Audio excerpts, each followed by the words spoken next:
Hey everyone, it's Jim T. Graham with RCGroups.com, and today we're looking at the Horizon Hobby Timber X. This is the sport/3D version of the Timber line of planes, which many people have already grown to love. And I'm going to go over the features. I also want to say right off the bat that we have a full review on RC Groups. Many times in our YouTube videos, people will say, this isn't a full review. This is actually a flying review. The full review will be found in the link below in the description, so be sure to click on that after you watch this. We are at the field at Edwin Warner, and you're looking at me doing the initial takeoff with a 3-cell lithium polymer battery, which I did discover some things about that. I'll just say it right now. If you're a beginner and you're looking for a docile trainer, go with the 3-cell. If you're an experienced pilot and looking for something to rip up the skies with and or have fun, then definitely just buy the 4-cell. We'll talk about more of the reasons why in a second. The build time on this is so fast that if you're at a big event, you're looking for a plane to fly, this would be what I would tell you to go over to the booth and buy, and then walk over to the grass and put together. It is super easy. There's nothing complicated here. It is a 41-inch length. It's EPO material.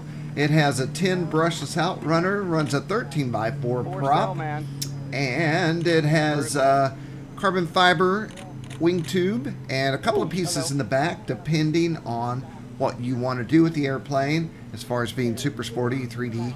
And then the wingspan is 47.5 inches. And just some things to know about if you're looking at this plane.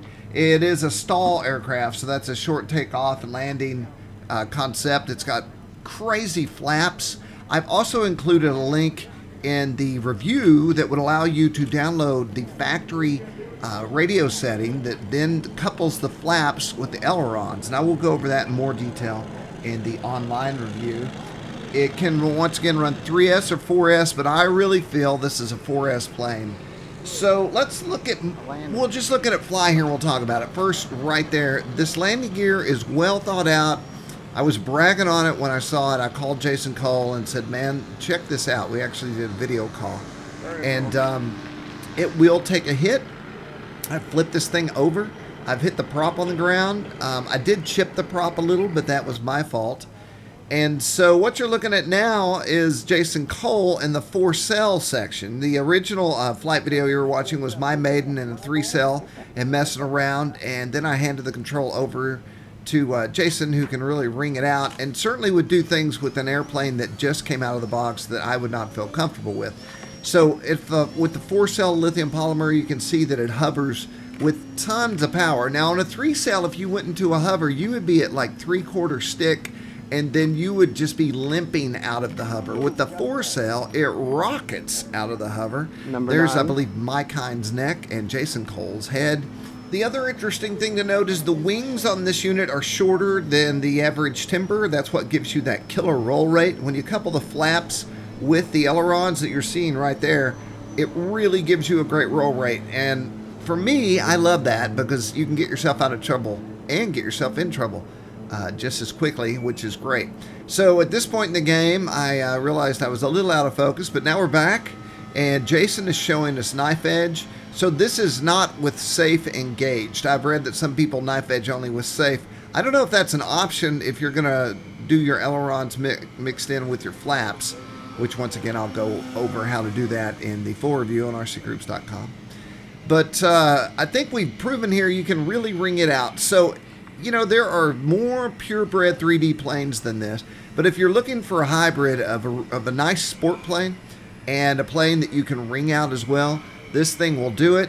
It's running standard 3S and 4S, and I suggest that 4S, as I've said before, it's really a 4S plane.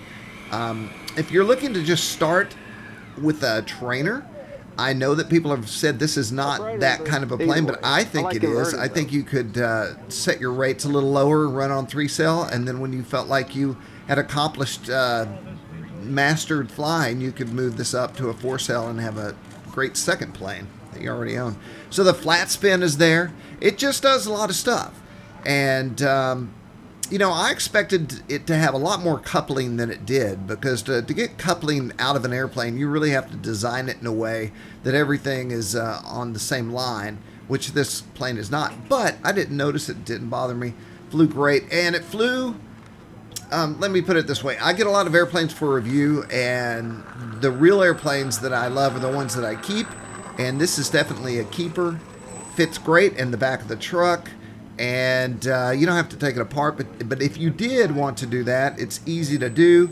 Harriers, it's got the flaps, and when you check out my review on RC Groups, you'll have a link that'll allow you to pull the SPM file right over to you put it on the SD card, drop it over to your transmitter, and everything that you see here will automatically be loaded onto your transmitter, which takes all the guesswork out, makes it super easy, and then you just have this airplane. So now you have a bird that's super crazy easy to build. All you really have to do is trim it out when you get there, and I had to trim it out just a hair on the elevator, but not much, and that is kind of variable based on if you want a sport plane or a 3D plane. And so, of course, we were going with 3D here. That's also why there's no slats installed, but it does come with slats if you wanted that. The theory is that the slats take away a little bit of the 3D capability. And then here we see the flaps, which allow you to land in a short distance and take off in an even shorter distance. Sure. It does it all. It's good looking. Oh, yeah. And I like it. I mean, it's riding around on the back of my truck, so that's the testimony from me. I want to thank Jason and Mike for heading out to the field and helping me get the video. And Mike also helped shoot photos of this while we're in the air. And go out and check it out. I think by watching this video, you probably know if you want it or not. So if you do, go get it. I'm Jim T. Graham with RCGroups.com.